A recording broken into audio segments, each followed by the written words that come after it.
Hardware store dowels are inconsistent in diameter and you're often limited by the types of wood they have available.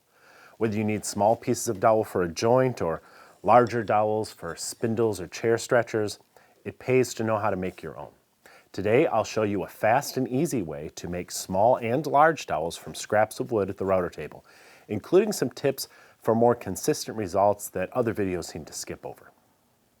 First, you have to rip your blanks to the width you wish your dowel to be. If I want a 1-inch dowel, I create a 1-inch rectangular blank and so on. We'll be turning our rectangles into cylinders using round-over router bits. If you have a selection of round-over bits, you may make a variety of dowel sizes. But I recommend good quality bits because cheap ones don't always create perfectly round shapes. I'll link to my favorite bits below this video. Set the bit so the lower end of the cutter is flush with the top of the router table. You can judge this by feel. Use a scrap of wood, lowering the bit to the point where the wood no longer catches on the cutter as you slide it across. Repeat the process with your fence, setting it flush with the top of the bit's cutter. I recommend using a fence rather than the guide bearing of the bit itself. As you'll see, this will make the dowel much easier to control throughout the entire cut. A round-over bit doesn't remove a great deal of material at once, so you can take 4 full-depth passes rather than using multiple passes per side to shape your dowel. Here we're just cutting an inch or so on the end of the blank just to be sure if the bit is properly set up. If the result is round without any flat facets or uneven surfaces, you're ready to cut your dowel. The first, second, and third passes are easy. Just keep your fingers safely away from the bit by using push blocks. I've seen too many folks using their fingers alone. When you're this close to the bit, you need paddles to protect you. You can't sew on what a router bit may cut off. The fourth and final pass can trip people up. I see some videos showing someone making this final pass as you see here, placing the remaining sharp edge in that crease between the fence and the table. The problem is the dowel can roll as you remove more and more of the supporting waste. This is especially a problem with dowels of smaller diameters. Even a small shift in the position of the workpiece on that last pass can create an uneven cut and a misshapen dowel. I'm not saying you shouldn't use that method. I'm just suggesting a better way. Here each pass begins about an inch or so from one end of the blank and stops before reaching the other end.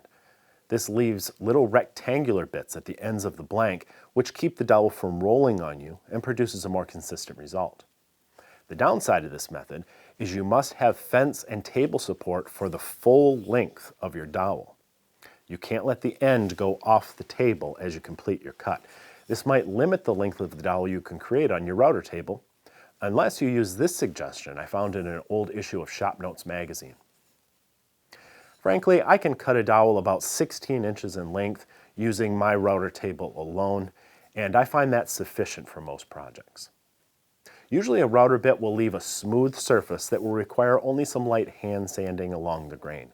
However, if you must do more sanding, maybe because the bit wasn't set properly, so you have flat spots or cut marks to remove, or if the diameter is slightly too large, you can use a drill to sand it more quickly. Small dowels may be chucked right up like a drill bit. For dowels that are too large to fit in your drill's chuck, you may find a socket that fits over the end. This very large dowel is sanded by driving a lag screw into the end, then using a socket on it to spin it on the drill.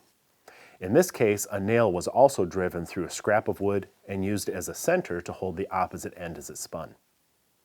Power sanding like this will leave radial scratches that must be removed with hand sanding along the grain if you plan to apply a finish to your dowel, such as when you're making spindles or stretchers. As you can see, it's easy to make your own dowels, so there's no need to be limited by the size and selection at the hardware store. See you next time. The Whiteside family has been making router bits in North Carolina for half a century. Their quality is exceptional, their service is fantastic, and I like supporting small family businesses. That's why my cabinet is full of Whiteside bits, and I think yours should be too. Check them out at the link below this video. Wait, don't go yet. If you're new here, please subscribe and remember to ring the bell. I would really appreciate that. Give us a thumbs up, or better yet, leave us a comment. I always read them. And be sure to check out the latest issue of Stumpy Nubs Woodworking Journal. It's always packed with tips, tricks, and tutorials designed to make you a better woodworker.